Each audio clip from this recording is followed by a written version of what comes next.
Welcome to Rights Unplugged Season 2, the podcast where we turn political chaos into slightly less chaotic comedy. I'm Asia, and today I'm trying very hard not to commit libel. I'm Ariasa, your not so diplomatic lawyer. I came prepared with legal briefs and snack-sized sarcasm. And I'm Ryla. I don't know what libel is, but I do know that if Karma had a playlist, Duterte would be number one. Okay, let's get into it.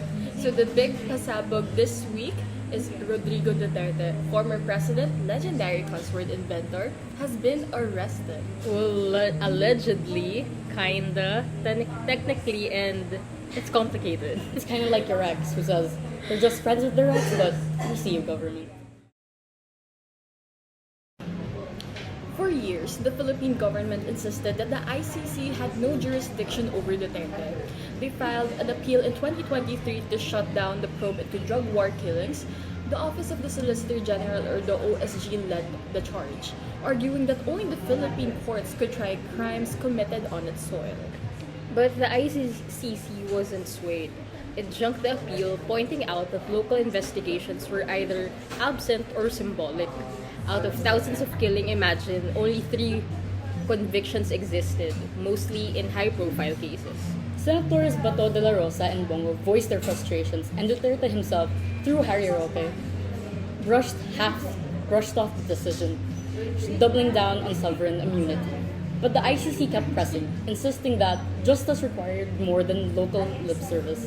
At first, it wasn't a full-blown arrest, but rather the ICC sending an aggressive RSVP for a war crimes trial. Here's the burning question. Did the ICC actually have the legal authority to issue an arrest warrant for former President Rodrigo Duterte, or did the Rome Statute give the Philippines a legal "you're free to go" card back in 2019? Under Article 127 of the Rome Statute, a country's ICC obligations end 1 year after withdrawal, and for the Philippines, that started on March 17, 2019. However, the ICC didn't open its formal investigation until 2021, which is way past the deadline. So for the Philippine government, they said it wasn't their problem. But here's the twist. ICC prosecutors argue jurisdiction still applies to crimes committed before withdrawal took effect, meaning walking away doesn't erase past offenses. Approaching this from a diplomatic perspective, the question is, does former President Duterte continue to be protected by sovereign immunity? Former heads of state with residual functional immunity for official acts under international and Philippine law. Since the war on drugs was a state policy carried out through government mechanisms, it falls under that protection.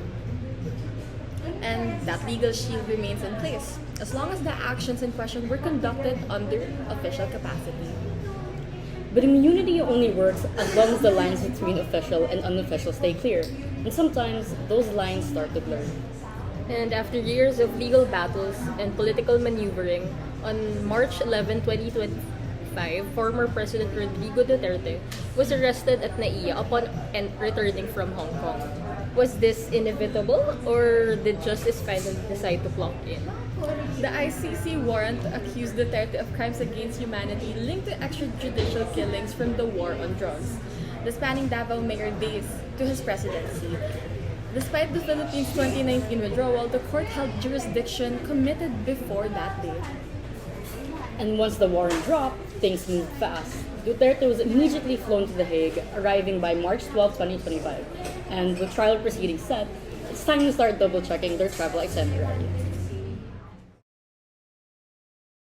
Okay, Laura, break it down for us. Can we actually imprison an ex-president? In short, yes. But will we? That's where things get messier than your Angkan's group chat. In the Philippines, a former president doesn't have legal immunity. Like any other Filipino citizen, they can be imprisoned if found guilty in court. Well, especially since the allegations against him aren't marking violations. We're talking about crimes against humanity. So, yes, basically, he can be imprisoned. Exactly. The ICC built a case on extrajudicial killings when the Philippines was still a member. And under our own constitution, no one's above the law. Even if your daughter's the vice president? Especially then. So, technically, yes. Realistically, that's a question. Well, his children, Kitty, Baste, and Pulong Duterte just filed the habeas corpus petition to get him released. But the DOJ immediately shut down, saying there's no unlawful detention here. And now, Vice President Sara Duterte has her impeachment trial to deal with. So if anyone's having a bad week, it's definitely the Dutertes. I mean, the last person who tried to serve a warrant to Duterte probably disappeared in the West Philippine Sea.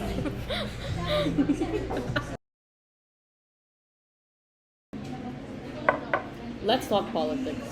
How is all this reshaping the political landscape of the Philippines? Rodrigo Duterte still commands a loyal base, but now his daughter, Vice President Sara Duterte, is facing an impeachment trial. That's no small issue, and she has the potential to be next in line for the presidency. This isn't just legal drama, it's political succession under threat. Sounds like the Game of Thrones, except instead of dragons, you've got Senate hearings and political dynasties fighting for survival. And if you think the streets are quiet, think again. We've seen mobilizations both for and against the Dutertes, especially in Davao and Metro Manila. Pro-Duterte rallies are clashing with calls for justice from human rights groups. And the international angle? If the ICC trial against Rodrigo Duterte proceeds, the Philippine government is expected to cooperate. But let's be real, just this March, officials refused to grant visas to ICC investigators. That's subtle. It's a signal. And with Sara's impeachment possibly clearing the path for her removal, it could weaken the political shield that protected her father. If she goes down, the dominoes might start falling all the way to The Hague. Oh no. Okay, worst case scenario for Duterte. What happens if he does get convicted? If the ICC convicts him and the Philippines hands him over, he could spend the rest of his life in the international prison. But that's a lot of what ifs. Well, right now, he's still WFH, working from The Hague, while probably calling critics in between online city hall meetings now that he's re-elected as mayor of the first asynchronous city of the Philippines. Congrats, a first for us. Indeed. Duterte's arrest, it's not just headline news, it's a legal turning point. For the first time, a former Philippine president faces the possibility of a real accountability.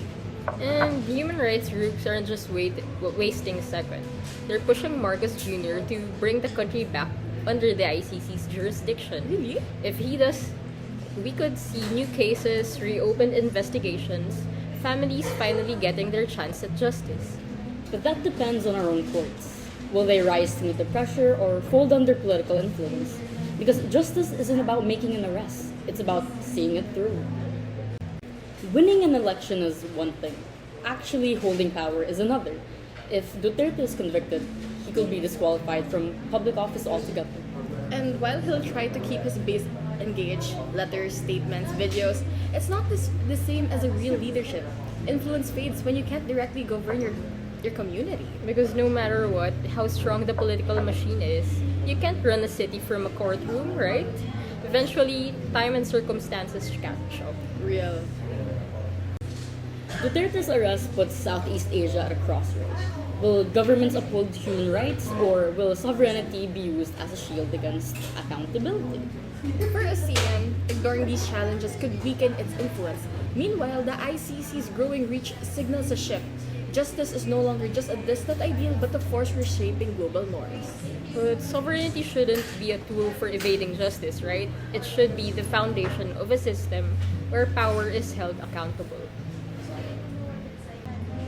A political dynasty thrives on power, not courtrooms.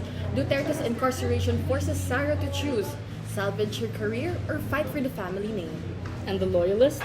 Some will stick around, but when strength turns to scandal, even the most devoted start weighing their options. The machine slows, and politics, survival isn't about loyalty anymore. It's about knowing when to pivot. So, where does that leave us? Duterte is facing charges, but justice, like a slow-moving convoy, takes its time, but eventually it reaches its destination. Yes, and one thing's clear, former presidents can be charged. Whether they're jailed, that's a battle between the courts, the ICC, and millions of Duterte's loyalists, who still insist it's a political hit job. And now, all eyes are on September 23, 2025, the ICC's confirmation of charges hearing. If the court rules that there's enough evidence, this moves into a full trial. If Duterte's legal team succeeds in challenging the jurisdiction, well, they're definitely betting on that long shot. Justice may be slow, but eventually it knocks. Sometimes when all free private jet trip to The Hague. And as the legal battles drag on, one thing's certain. This isn't just a courtroom fight, it's a reckoning. Whether Duterte walks free or faces trial, history's already keeping receipts. Till next time, Yeah.